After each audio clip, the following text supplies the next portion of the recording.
Hello everyone! Panibagong araw, panibagong buhay. Nandito na naman ang inyong kusinirang probinsyana. Magsisimula na naman po ako ditong magluto. Ang lolotoin ko for today, tinulang manok. At magprito din pala ako dito ng isda para i-partner ko sa tinulang manok. Itong isda pala guys, nilinis ko muna ito. Tapos hiniwa-hiwa ko ng pahaba sa gilid. Para paglalagyan na po ng asin, masisiksik na po yung asin doon at magiging templado. At ito namang chicken, nagsimula na din pala ako dito magluto. Ito muna unahin ko. Igisa-gisa ko muna ito bago ko po lagyan siya ng tubig. Nilipat ko na pala siya dito sa lagayan para makaprito na din pala ako dito ng isda. Dito ko po nilagay para malagyan ko po ng maraming tubig. Or kalahating kaldero ng tubig. Nilagay ko na pala dito yung gulay. Itong gulay guys ay dahon ng sili. Nabiling ko lang po siya sa halagang 15 pesos. At ang tinula dito ay kalahati lang po na kilo. Pwede na po ito. Pinahiwa-hiwa ko lang po ng maliliit para mabilis po siyang maluto. Hayaan ko muna siyang kumulo ng kumulo para malasa ang ating tinula.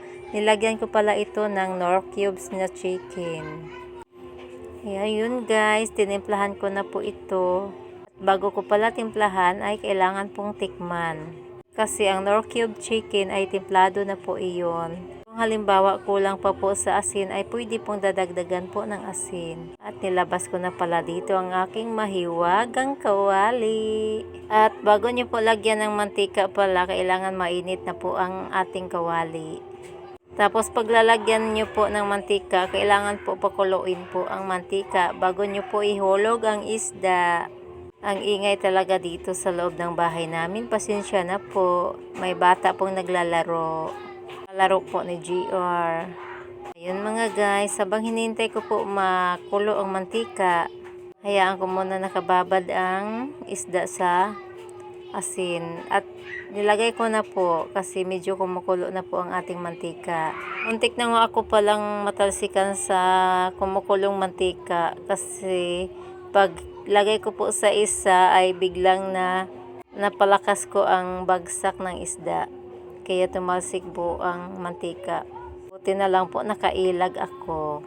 Ito talagang part na to ang mahirap po.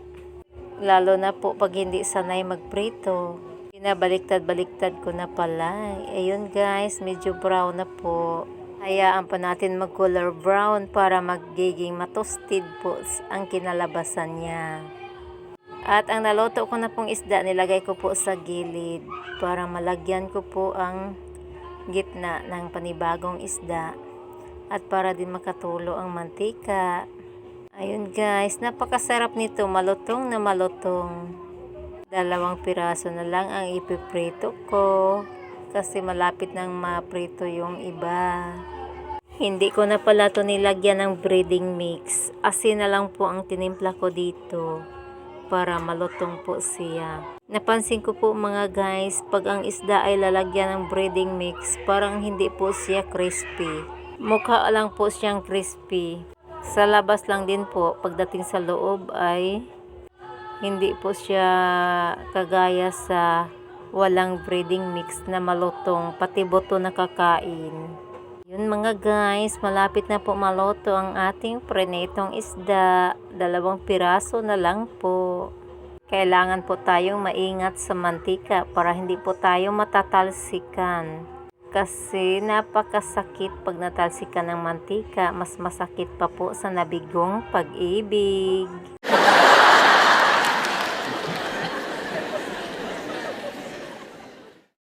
Ayun guys, lutong-luto na po ang ating isda. Mas masarap ang ating isda kung may sausawan na sili at kalamansi at toyo.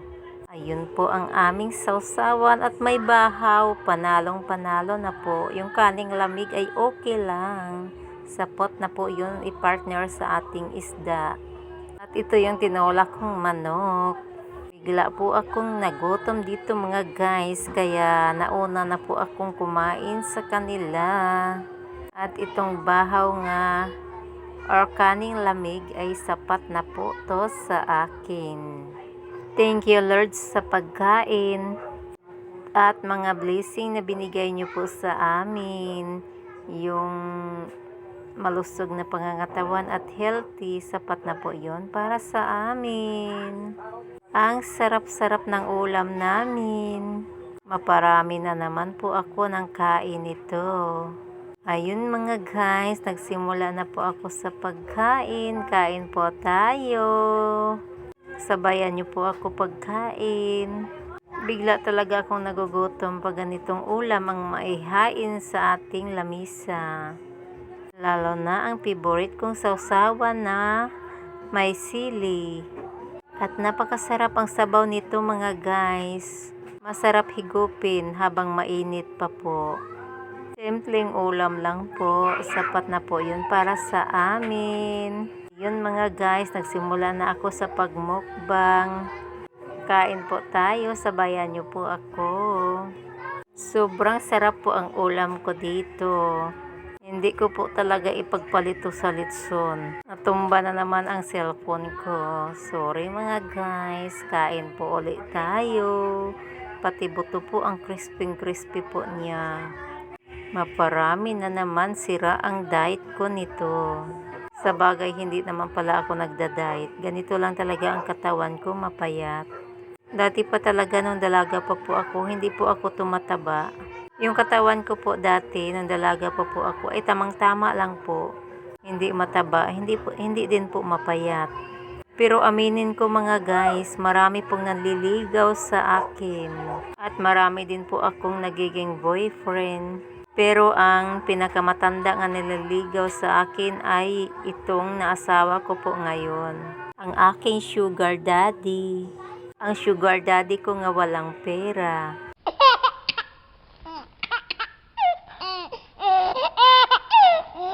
Okay lang po yon, hindi naman basihan ang pera sa pagsasama. Ang importante lang po nagkaintindihan. At mahal na mahal po yun sa mga anak ko. Napakasarap po dito ang aking ulam. Kung nagustuhan nyo din po ang aking video, paki-comment naman po. At habang sinasabayan nyo po ako, paki-comment din po kung anong ulam nyo. Pag ganitong ulam talaga mga guys, hindi nyo mapigilan ang maparami ng kain. Sira talaga ang diet natin pag ganito ang ulam ang maihain. Habang nagpa-voice over ako dito, natatakam pa rin ako sa aking ulam. Pasensya na po kayo sa aking paligid na maingay. Marami kasi mga bata dito at mayroon pang nagbibideo okay nga kapitbahay namin. Ganito talaga ako kumain mga guys, hindi po ako maarte nga tao. Nagkukutsara lang po ako pag nasa labas kagaya ng mga Jollibee or kakain kami sa labas. Pero yung chicken po, kinakamay ko talaga yon para masimot po. At hindi masayang yung bayad. Kasi mga guys, hindi po talaga ako mabubusog pag hindi nagkakamay. Kaya minsan po, pag kumakain kami sa Jollibee, pag hindi po namin maubos ay titik out ko po. Tapos pagdating sa bahay ay kakain po uli.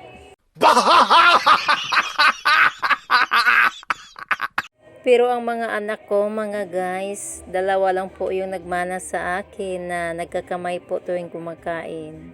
Yung panganay ko po ay medyo maarte, talagang hindi po siya nagkakamay.